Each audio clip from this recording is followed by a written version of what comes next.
Hey guys, welcome back to my YouTube channel. My name is Shubham. आप देखो take भी शुभम। अगर आप अपने पैसे को केवल 5 के लिए इन्वेस्टमेंट करके 25% से ज्यादा का रिटर्न कमाना चाहते हो तो ये वीडियो आपके लिए, क्योंकि इस वीडियो में आपको बताने वाला हूं निप्पॉन इंडिया म्यूचुअल फंड के कुछ ऐसे फंड जिसमें अगर आप केवल 5 के इन्वेस्टमेंट कर देते हो तो आप 25% से ज्यादा का रिटर्न कमा सकते हो। तो चलिए जानते हैं कौन कौन सा फंड है उसके बारे में। पहला जो फंड है जिसका नाम है Nippon India large cap fund. ये जो फंड है ये लार्ज कैप इक्विटी फंड है। इसकी रिस्क की बात करूं तो मॉडरेट रिस्क के अंदर आता है और इस फंड में अगर आप पैसे इन्वेस्टमेंट करते हो तो आपका जो पैसा है लार्ज कैप के स्टॉक में इन्वेस्टमेंट होता है और लॉन्ग टर्म में आपको जाकर एक अच्छा सा रिटर्न देता है।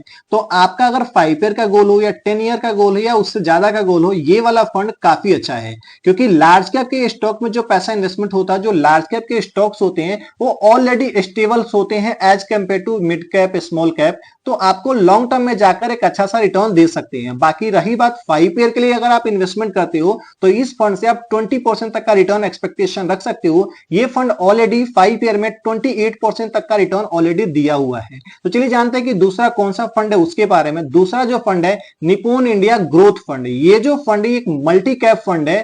रिस्क की बात करूं तो मॉडरेट टू हाई है और इस फंड में आप पैसे इन्वेस्टमेंट करते हो तो आपका जो पैसा है लार्ज कैप, मिड कैप और स्मॉल कैप तीनों जगह पे इन्वेस्टमेंट होता है। तो आगे चल के चाहे लार्ज कैप के स्टॉक ग्रो करे, चाहे मिड कैप के स्टॉक ग्रो करे, चाहे स्मॉल कैप के स्टॉक ग्रो करे, आपको रिटर्न मिलेगा ही मिलेगा। आपका जो पोर्टफोलियो हो वो डाइवर्सिफाइड रहेगा, जहां से आपको लॉन्ग टर्म में जाकर एक अच्छा सा रिटर्न दे सकता है। 5 ईयर की बात करूं तो 5 ईयर में ये वाला जो फंड है 30% तक का रिटर्न दिया हुआ है। बाकी अगर आप इस फंड में पैसे इन्वेस्टमेंट करते हो 5 ईयर के लिए तो इस फंड से भी आप 20% तक का रिटर्न एक्सपेक्टेशन रख सकते हो। तो चलिए जानते हैं तीसरा कौन सा फंड है। उससे पहले बता दूं कि अगर आप चैनल पे नए हो तो प्लीज चैनल को सब्सक्राइब कर लो, क्योंकि इस चैनल पे हम आपके लिए पर्सनल फाइनेंस, बैंकिंग और म्यूचुअल फंड से related video back to back लेकर आते हैं। तो चलिए जानते हैं तीसरा कौन सा फंड है उसके बारे में।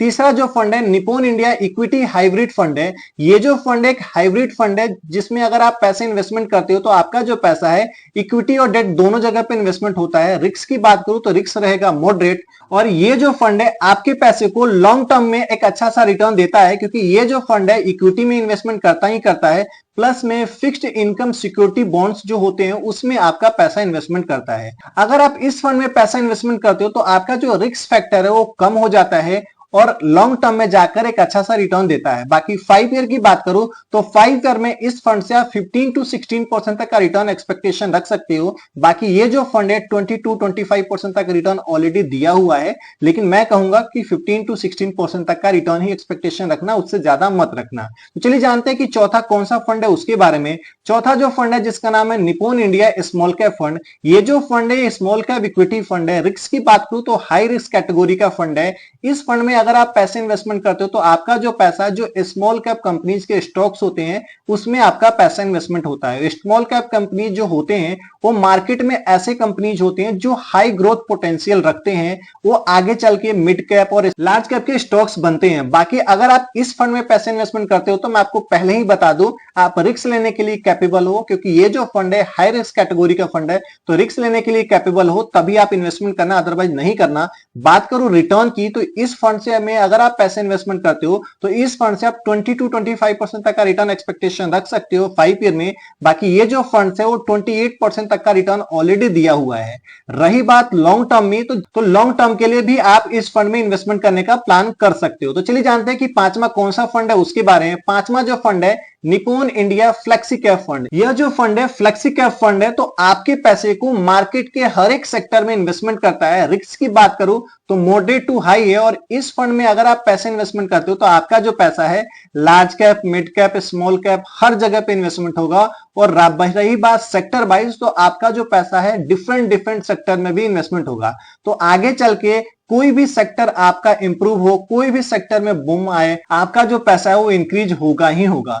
तो अगर आप लॉन्ग टर्म के लिए प्लान करते हो, 5 ईयर से ज्यादा के लिए भी अगर आप प्लान करना चाहते हो तो इस फंड में आप प्लान कर सकते हो। रही बात 5 ईयर के लिए तो अगर आप इस फंड में 5 ईयर के लिए इन्वेस्टमेंट करते हो तो इस फंड से आप 18% तक का रिटर्न एक्सपेक्टेशन रख सकते हो। बाकी ये जो फंड भी 25% प्लस रिटर्न दिया हुआ है 5 ईयर में।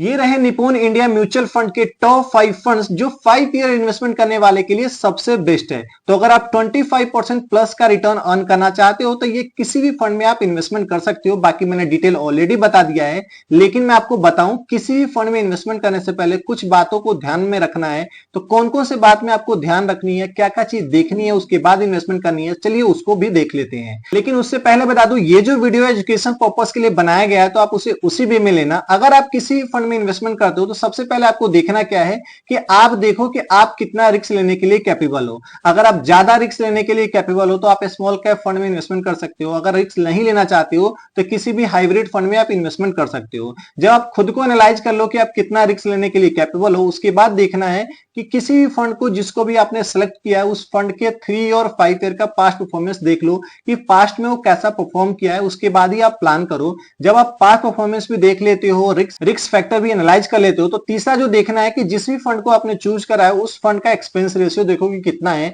ध्यान रखना है कि कम से कम एक्सपेंस रेशियो वाले फंड को ही चूज करना, क्योंकि जितना कम एक्सपेंस रेशियो वाले फंड को आप चूज करोगे लॉन्ग टर्म में जाकर एक अच्छा सा कैपिटल आप बना सकते हो। ज्यादा एक्सपेंस रेशियो वाले चुनोगे तो आपके जो रिटर्न्स है उससे कंप्रोमाइज करना पड़ेगा। बाकी कैसे लगी वीडियो कमेंट करके जरूर बताइएगा। वीडियो अच्छा लगा वीडियो को लाइक कीजिए, चैनल पर नए चैनल को सब्सक्राइब कीजिए। मिलेंगे नेक्स्ट वीडियो में, तब तक के लिए धन्यवाद। Stay safe, take care.